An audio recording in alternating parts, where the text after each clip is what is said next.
하나님께서 우리에게 주시는 말씀은 에베소서 1장 1절에서 7절까지 말씀입니다. 하나님의 뜻으로 말미암아 그리스도 예수의 사도된 바울은 에베소에 있는 성도들과 그리스도 예수 안에 있는 신실한 자들에게 편지하노니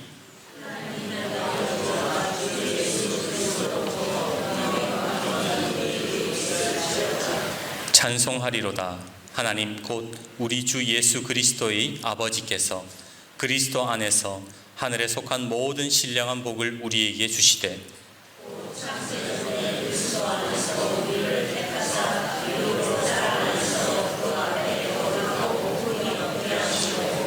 그 기쁘신 뜻대로 우리를 예정하사 예수 그리스도로 말미암아 자기의 아들들이 되게 하셨으니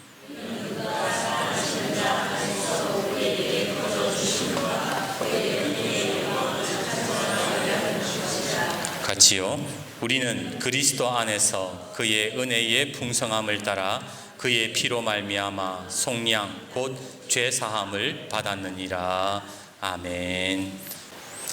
옛 어른들이 사용했던 욕 중에 환양 X라고 하는 표현들이 있었지요. 이 말은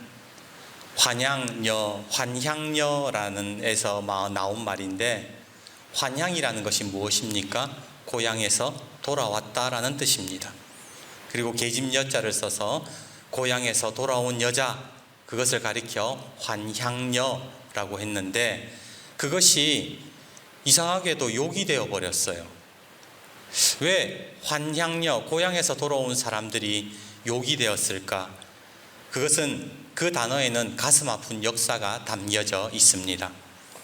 1636년 조선 중기 병자호란이 일어났습니다. 그때 많은 조선의 여성들이 청나라로 끌려가게 되었지요. 그리고 몇 년 후 끌려갔던 여인들이 우여곡절 고향으로 다시 돌아오게 되는데, 사람들이 그들을 가리켜서 환향녀, 고향에서 돌아온 사람이라고 불렀던 겁니다. 문제는 꿈에 그리던 고향으로 돌아왔지만 그들을 반겨주는 사람이 아무도 없었다는 데 있었습니다. 정절을 빼앗기고 몸이 더럽혀졌다는 이유 때문이었지요.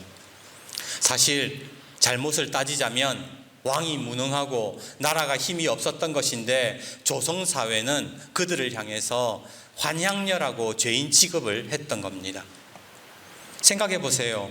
아무 힘도 없는 여성들이 무엇을 할 수 있겠습니까?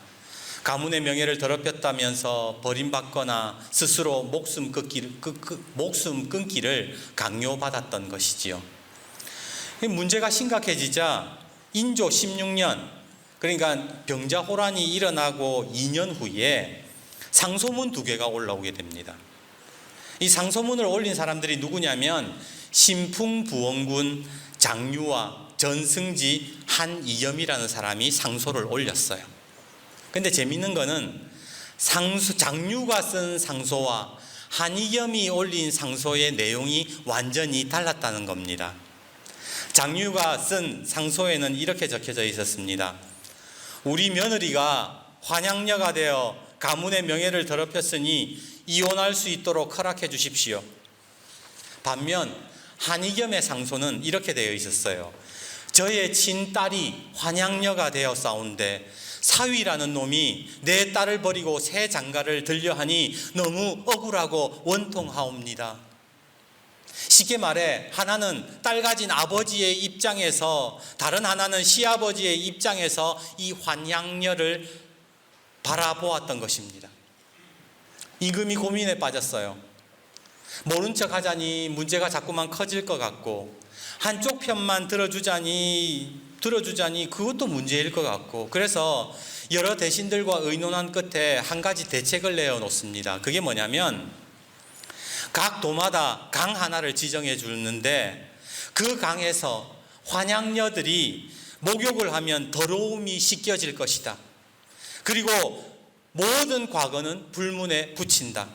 만약 이것을 무시하고 받아들이지 않는 시댁과 남편이 있다면 엄히 다스리겠다. 그렇게 방을 붙인 거예요. 그래서 그 강에서 환향녀들이요, 더러움을 씻어준다는 그 강에서 막 몸을 씻기 시작했는데 그 강들 중에 하나가 서울에 있는 바로 홍제천이라는 강이었습니다. 주보 앞에 보시면은 오늘날 많이 바뀌었지만 이 홍제천이 있는 것이지요. 이후에 많은 여성들이 이 홍제천에 가서 몸을 씻었대요. 근데 안타까운 사실은 보수적이었던 조선사회는 아무리 몸을 씻어도 그들을 받아주지 않았다라는 겁니다. 결국 집에 돌아가지 못한 여성들이 그 강 주변에 터를 잡게 됐는데 지도를 보시면 홍제천 옆에 작은 마을을 하나 만들어서 살게 됐어요. 그게 바로 홍은동이라는 겁니다. 비록 예전의 삶으로 돌아가지는 못했지만 그럼에도 죄를 묻지 않겠다는 왕의 큰 은혜에 감사한다라는 뜻으로 은혜 은자를 붙여서 홍제천 말고 홍은동이라고 불렀다라는 것이지요. 나중에 서울 가면 한번 가보십시오. 사진을 보면서 말씀 하나가 생각이 났어요. 이사야 43장 25절. 나는 나를 위하여 너의 허물을 도말하는 자니 내 죄를 기억하지 아니하리라. 하나님이 우리에게 하신 말씀이 뭐예요? 너의 죄를 기억하지 않겠다라는 말씀이었습니다. 히브리서 8장 12절 말씀입니다. 내가 그들의 불의를 긍휼히 여기고 그들의 죄를 다시 기억하지 아니하리라 하셨느니라. 내가 너의 죄를 기억하지 않을 거야 하나님께서 오늘 우리에게 약속해 주셨습니다. 그렇다면 오늘 우리는 어떤 사람들입니까? 우리도 홍은동 사람들이라는 거예요. 우리 모두는 죄로 인해 죽을 수밖에 없는 존재였습니다. 사단 마귀의 권세 아래에 놓여 있었습니다. 그런데 예수님의 보혈의 피로 우리가 죄 씻음을 받고 죄를 다시 기억하지 아니하시는 하나님의 은혜에 살게 되었다. 우리가 하나님의 은혜에 홍은동 사람들이 되었다라고 성경은 우리에게 말씀하고 있더라는 거예요. 그래서 우리가 옆에 분에게 또 이렇게 인사해 봤으면 좋겠습니다. 당신은 하나님의 은혜 안에 있습니다.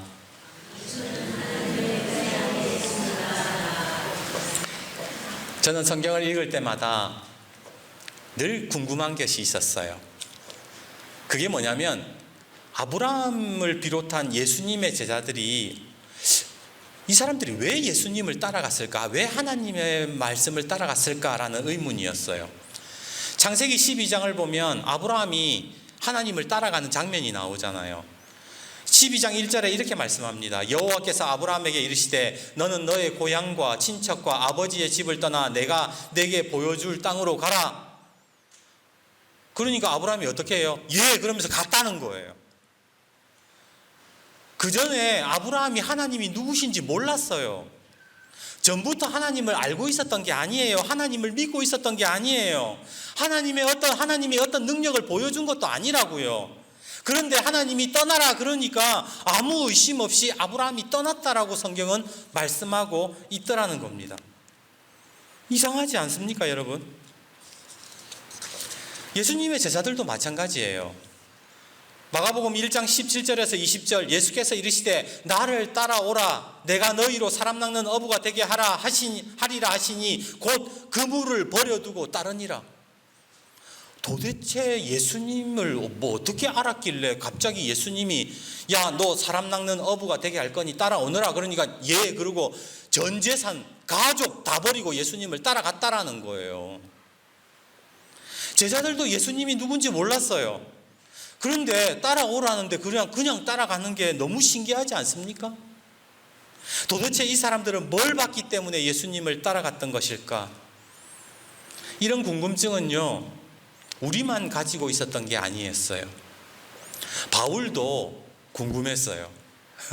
성경을 자세히 읽어보면 바울도 자기가 생각하니까 너무 궁금한 거예요. 왜냐하면 아브라함이나 예수님의 제자들뿐만 아니라 하나님이 자기도 불렀기 때문에 그런 거예요.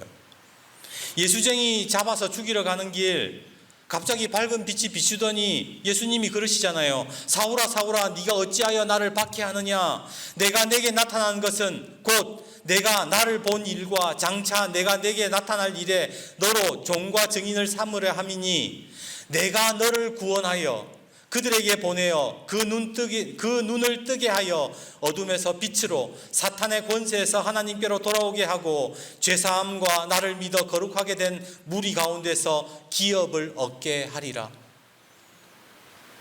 바울의 입장에서는 이해가 안 됐던 게요, 얼마든지 예수님 잘 믿는 사람들이 있었다라는 거예요.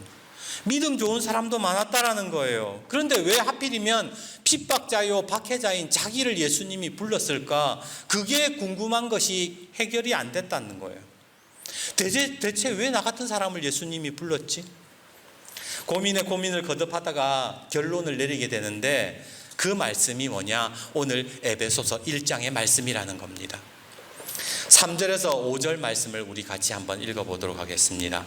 3절에서 5절 말씀 천천히 우리 목소리를 맞추어서 읽겠습니다. 시작.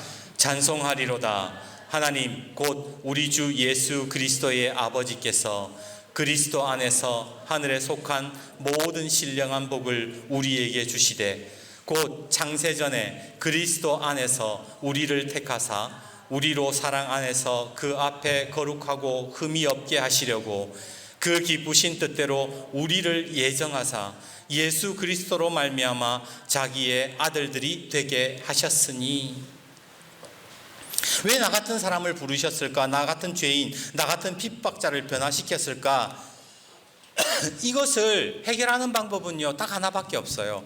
이미 이 세상이 창조되어지기 전부터 하나님이 나를 택하셨다라는 거예요. 나를 예정하셨다라는 거예요. 그거 외에는 설명할 방법이 없다라는 겁니다. 결국 바울이 고백하는 게 뭐냐? 내가 이렇게 예수를 믿게 된 것은 하나님의 은혜밖에 없다라는 고백이었다는 거예요. 제가 목회하면서 우리 교회 장로님, 권사님, 집사님들 어떻게 예수 믿게 되었는가를 들을 때가 있었어요. 아는 지인의 전도로 예수 믿게 되었다라고 말씀하시는 분도 계시고, 나는 모태신앙이라서 예수 믿게 자연스럽게 예수 믿었다. 또 어떤 분은 교회 길을 가는데 교회 이 차인벨 소리가 너무 내 마음을 두들렸다. 나도 모르게 예수 믿게 되었다. 등등 여러 동기들이 있어요. 그런데 분명한 사실은 내가 특별해가지고 예수를 믿게 된 것이 아니라는 겁니다. 다들 보면 내가 예수를 어떻게 믿게 되었는가? 그것은요, 이미 하나님께서 나에게 신령한 복을 주시고 이미 나를 예정하시고 나를 택하셔서 내가 예수 믿게 됐다라는 거예요. 아브라함과 바울, 예수님의 제자들도 마찬가지예요. 그 사람들이 왜 갑자기 예수님을 따라갔는가? 하나님의 은혜 외에는 설명할 방법이 없다라는 겁니다.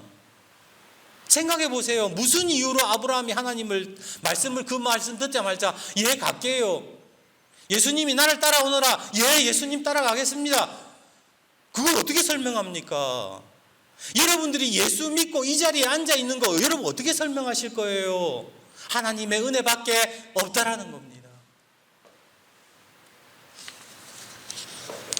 목사이자 기독교 작가인 맥스 루케이도라는 작가가 있어요. 그는 그의 책에 이런 이야기를 합니다. 저는 태어나서 10살 때까지 바다를 본 적이 없습니다. 11살 때 캘리포니아 해변에 사는 삼촌의 집을 방문해서 처음 바다를 볼 수 있었는데, 바다는 그동안 사진과 영상에서 봤던 바다보다 훨씬 더 놀라웠지요. 드넓게 펼쳐진 푸른 지평선, 새하얀 백사장, 반짝거리는 물결, 계속 밀려드는 파도. 궁금해서 삼촌에게 물었습니다. 삼촌, 왜 파도는 쉬지 않고 계속 밀려드는 거야? 그거는 바람 때문이야. 아마 바다가 만들어진 이후 파도는 한 번도 그친 적이 없을걸? 하나님의 은혜도 그렇단다. 하나님은 계속해서 은혜를 우리에게 끊임없이 부어주신단다. 하나님의 은혜는요, 한 번도 그친 적이 없대요. 내가 태어나기 전에도 하나님의 은혜는 계속해서 밀려 들어왔었고, 파도가 몇만 년 전에도 몰아불고 파도가 치고 우리가 죽은 이후에도 파도는 계속 치는 것처럼 하나님의 은혜는 끊임없이 우리 모든 사람들의 삶에 하나님의 은혜가 주어지더라는 겁니다. 하늘의 새가 여러분 날 수 있는 것은 뭐 때문에 날 수가 있죠? 새는 어떻게 왜 하늘을 날 수 있죠? 사람들은 날개가 있기 때문이라고 생각합니다. 하지만 그것보다 먼저 공중에 공기가 있기 때문에 새가 날 수 있는 거예요. 무거운 배가 물 위에 뜨는 이유는 사람들이 배에 엔진이 달려 있어서 그래서 배가 갈 수 있는 것이라 이야기하지만, 그것보다 우선적으로 배를 떠받쳐 줄 수 있는 물의 힘이 있기 때문에 배가 뜨는 거예요. 마찬가지로 오늘 우리가 이렇게 살아가는 모든 것이요, 우리의 힘과 우리의 생각과 우리의 지혜와 우리의 지식 때문이라고 생각하지만 아니에요.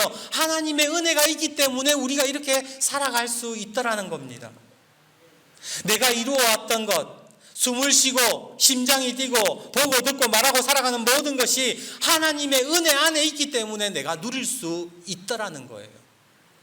그래서 여러분, 우리 신앙생활 속에서 깨달아야 되는 것은 뭐냐면요, 은혜가 먼저라는 거예요. 은혜가 먼저. 무엇보다도 하나님의 은혜가 먼저라는 것을 깨닫는 사람은요, 하나님의 은혜에 감사할 수 있고 하나님의 은혜를 찬송할 수 있더라는 겁니다. 아브라함이 그랬던 것처럼, 제자들이 그랬던 것처럼 말입니다. 하나님의 은혜가 주어졌으니까 아브라함이 하나님의 말씀을 따라갔던 거예요. 예수님의 제자들에게 하나님의 은혜가 그들의 가운데에 주어졌으니까 의심 없이 예수님을 따라갈 수 있었던 거예요. 그리고 여러분들이 어떤 동기를 통해서 예수를 믿게 되었던지 간에 하나님의 은혜가 여러분의 삶에 끊임없이 밀려 들어왔기 때문에 예수를 믿게 되었던 겁니다. 저는요, 창세기 6장 8절 말씀을 좋아합니다. 창세기 6장 8절, 그러나 노아는 하나님께 은혜를 입었더라. 노아가 특별한 사람이 있어서, 능력이 있어서 하나님이 노아를 부르신 것이 아니라 은혜를 입은 사람이었기 때문에 홍수의 심판에서 살아남을 수 있었다라는 거예요. 그렇다면 여러분, 하나님께서 오늘 저와 여러분에게 왜 은혜를 주실까요? 은혜를 주시는 이유가 뭐죠? 특별한 이유가 있어서가 아니라면서요. 그 답을 오늘 바울은 6절에 이렇게 기록해 놓았습니다. 6절을 보십시오. 이는 그가 사랑하는 자 안에서 우리에게 거저 주시는 바, 하나님의 은혜를 거저 주시는 바, 그의 은혜의 영광을 뭐하게 하려 합니다? 찬송하게 하려는 것이라. 하나님이 우리에게 은혜를 끊임없이 부어주시는 이유가 바로 여기에 있다라는 겁니다. 그러면 우리가 해야 될 게 정해졌네요. 하나님의 은혜를 찬송하는 거예요. 그러면 바꾸어서 얘기해 봅시다. 예수 믿는 게 뭐예요? 하나님의 은혜를 깨닫고 하나님의 은혜를 찬송하는 거라는 겁니다. 주 앞을 보시면 김학수 화백의 사진이 있습니다. 이 김학수 화백은 우리나라 원로 화가로서 48년 만에 한강 대전도를 그린 분으로 유명한데, 특히 성경 말씀을 우리나라 화풍으로 그림을 그리는 분으로도 유명합니다. 그 대표작이 주보 앞에 있는 한강을 잠잠케라는 그림이지요. 오늘 우리 호산나 찬양대가 불렀던 찬양과 동일합니다. 풍랑이 있는 바다를 잠잠케 하신 것을 이 김하수 화백은 한강, 우리가 살아가는 환경, 이 한강을 잠잠케 하시는 예수님을 생각하면서 그렸던 것이지요. 그림이 좀 크면 좋겠는데, 풍랑이 있는 한강, 배 위에서 한 젊은 사람이 뱃머리에 서서 두 손을 들고 주님께 기도하는 모습이 담겨 있습니다. 어떻게 보면 단순하게 보여요. 그런데 이 김학수 화백이 살아온 삶을 보면 이 그림의 의미가 달라집니다. 이 김학수 화백은 6.25 전쟁 당시 일사후퇴를 하면서 월남을 했는데, 피난 당시에 이 아내가 돈을 구하러 간 사이에 차가 출발하는 바람에 아내하고 자식들이랑 완전 생이별을 하게 됩니다. 그리고 이 김학수 화백이 대한민국으로 내려와서 홀로 평생을 살면서 교회를 개척하고 장로님으로 심호하면서 그림을 가르치고 이렇게 했어요. 장로님이 혼자 사시는 게 안타까워서 주변 사람들이 재혼을 종용했습니다. 장로님, 이제 결혼하세요. 선생님, 나중에 이제 힘들어져요. 빨리 결혼하셔야 돼요. 그때마다 이 김학수 화백이 무슨 이야기를 하는가? 사실 내가 재혼하지 않는 것은 내가 신앙인으로 진실하게 살기 위함입니다. 결혼할 때 평생을 그 사람과 살겠다고 하나님께 약속했습니다. 더구나 나 혼자 월남했으니 어린애들과 아내가 얼마나 고생이 심하겠습니까? 내가 무슨 자격으로 재혼하겠습니까? 나는 하나님의 약속을 배신할 수가 없어요. 그러면서 이 장로님이 혼자 사셨던 거예요. 아내와 자녀를 두고 온 죄책감으로 온종일 그림에만 열중하다가 건강이 극도로 나빠진 적이 있었어요. 의사도 정확한 병명을 모르고 어떤 약도 효과가 없었습니다. 그러다가 2년 동안 하나님께 기도하다가 하나님의 은혜를 이분이 깨닫게 되는 거예요. 장로님의 고백을 한번 들어보십시오. 지난 89년의 세월은 오로지 은총의 시간이었습니다. 어느 한 토막이라도 하나님의 은총이 아닌 것은 하나도 없었습니다. 나의 모든 것은 하나님의 은혜였음을 깨닫게 되었습니다. 저는 화실의 이름을 삼락당이라 지었습니다. 그러니까 석삼자의 기쁠락자, 삼락당이라고 지었대요. 그 이유는 하나님을 만나 세 가지 기쁨을 누렸기 때문입니다. 첫째는 사람들의 사랑을 받으며 기쁨을 누렸고, 둘째는 하나님을 알게 된 것이 기뻤으며, 셋째는 그림을 그리며 살 수 있는 이 세 가지의 기쁨의 은혜가 주어졌기에 삼락당이라고 지었던 것입니다. 장로님이 인생을 살면서, 오랜 인생을 살면서 장로님이 깨달은 게 뭐냐? 바로 내가 하나님의 은혜 안에 있다라는 것을 깨달았던 거예요. 하나님의 은혜 안에 있다라는 것을 깨달은 사람은요, 하나님의 말씀을 지키려고 몸부림치는 사람들이에요. 하나님의 은혜를 깨달은 사람들은 그 은혜 안에서 기쁨을 누리기를 원하고요, 그 은혜로 말미암아 살아가기를 원하고 감사하면서 살아갈 수 있더라는 겁니다. 이후에 장로님은 북에 두고 온 아내와 자식들의 소식을 듣게 됩니다. 40년 후에 이 소식을 듣게 되는데, 이제는 노인이 된 아내, 장성한 모습의 아들과 딸, 손주들의 사진을 보며 눈물을 흘립니다. 가슴이 찡한 사실은 사흘 후면 돌아오겠다는 남편의 말을 믿고 아내 역시 평생 홀로 자식을 키웠대요. 아내만은 좋은 사람 만나 행복하기를 바랬는데 매일 아침 장로님은 아내 사진을 보며 이렇게 말을 건넸답니다. 여보, 오늘도 주님 은총 안에서 건강하오. 우리가 함께한 11년은 짧았지만 참 행복했다오. 그러나 당신을 그리워한 57년은 늘 죄인이었다오. 하나된 조국에서 당신과 아이들을 다시 만날 수 있다면 생전에 그런 날이 오기를 간절히 소망하오. 그러나 그렇게 되지 못한다 해도 내 아버지의 집 하늘나라에서 우리 함께 만날 터이니 그리 슬퍼하지는 마오. 지금 육신은 멀리 떨어져 있지만 그리스도의 은총으로 영혼은 함께 있는 듯하오. 늘 건강하시오. 그렇게 장로님은 하나님의 은혜 안에 살다가 2009년 5월 6일 하나님의 부르심을 받으셨습니다.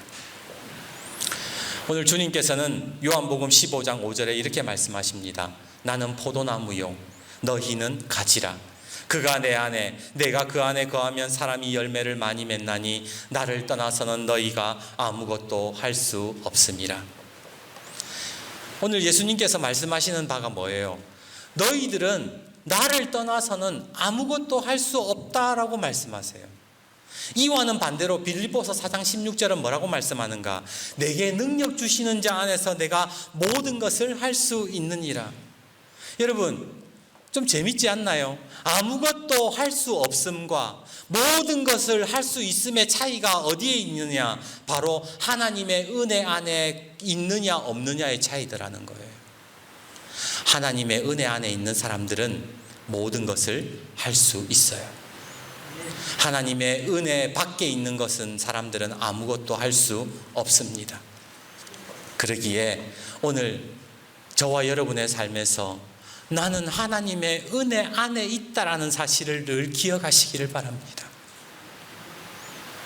매 순간 내가 길을 걸어갈 때에도, 어려운 일을 당할 때에도, 사람들을 만날 때도 나는 하나님의 은혜 안에 있는 사람입니다라고 고백하는 그 사람들이요, 모든 것을 할 수 있는 거예요. 이제 말씀을 맺습니다. 제가 좋아하는 정호승 시인은 무지개떡이라는 시에서 이렇게 노래해요. 제목 무지개떡. 정호승. 엄마가 사오신 무지개떡을 먹었다. 떡은 먹고 무지개는 남겨놓았다. 북한산에 무지개가 걸리었다. 전 눈물이 나더라고요.